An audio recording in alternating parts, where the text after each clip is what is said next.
Hello, class. Welcome to the final chapter of our read aloud book, Sideways Stories from Wayside School by Sachar. Before we read our last chapter, Lewis, I wanted to recap a couple things. Sachar, the author, was actually a playground supervisor at a school. I believe it was in California. And the names of the kids in this book were actually students in a class that he knew from working at that school. So he decided to write a book about a school, and so he used those kids' names. So Lewis, the yard teacher from the book, is of course Sachar, who is the author. So before I read you the final chapter, I wanted to recap something from the introduction. So it says, the children and teachers described in this book go to class on the top floor. So there are 30 stories from the 30th story of Wayside School. It has been said that these stories are strange and silly. That is probably true. However, when I told stories about you to the children at Wayside School, they thought you were strange and silly. And that is also probably true. So, that comes back to us in our final chapter. Chapter 30, Lewis. Lewis had a red face and a mustache of many colors. He was the yard teacher at Wayside School. His job was to see that the children didn't have too much fun during lunch and recess. If you haven't already guessed it, he is the one who wrote this book. On June 10th, there was a blizzard. Lewis was afraid that the children would have too much fun, so no one was allowed outside. Class, said Lewis, after you finish your lunch today, come back to your classroom. You are not allowed outside. The children all went to the lunchroom. Miss Mush had made tuna surprise. They looked at it, then hurried back upstairs. There was nothing to do. Now, class, said Mrs. Jules, I know you are all bored, but I have a special surprise for you. I hope it's better than the tuna surprise, said Mauricia.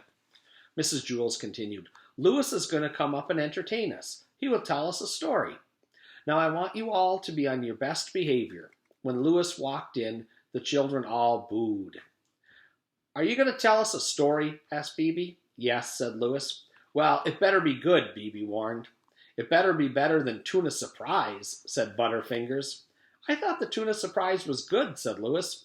You'd eat dirt if they put enough ketchup on it, said Mac. Hey, everybody, be quiet, said Todd. Let him tell the story. Not too loud, Lewis, said Sherry. I'm trying to get some sleep.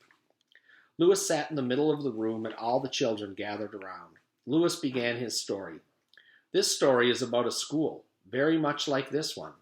But before we get started, there is something you ought to know, so that you don't get confused. In this school, every classroom is on the same story. Which one? Asked Jenny. The 18th? No, said Lewis. They're all on the ground. The school is only one story high. Not much of a school, laughed Damien. Lewis continued. Now you might think that the children are strange and silly. That is probably true. However, when I told them stories about you, they thought you were strange and silly. Us? The children answered. How am I strange? I'm normal, said Stephen. Aren't I?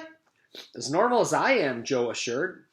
The children at this school must be crazy, said Leslie. Real Lulus, Mauricia agreed. Tell us about them, Lewis, Bebe demanded. For one, Lewis said, none of these children has ever been turned into an apple.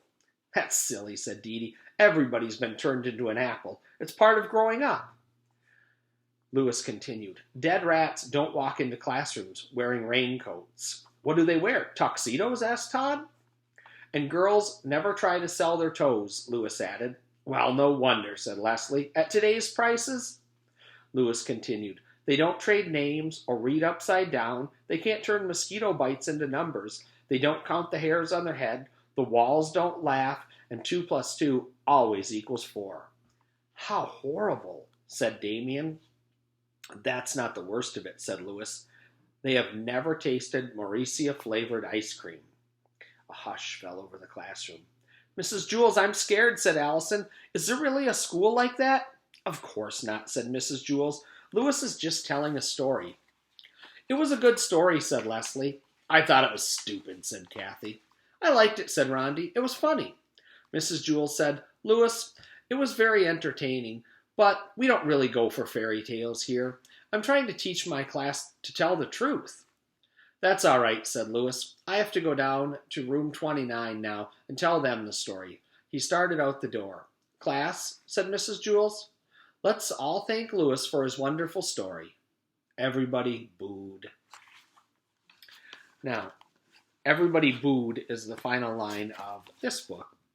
And if you read Wayside School is Falling Down or Wayside School Gets a Little Stranger, you'll notice some similarities with the final lines of those books as well. So, thank you, and I hope you enjoyed the book. Have a great day.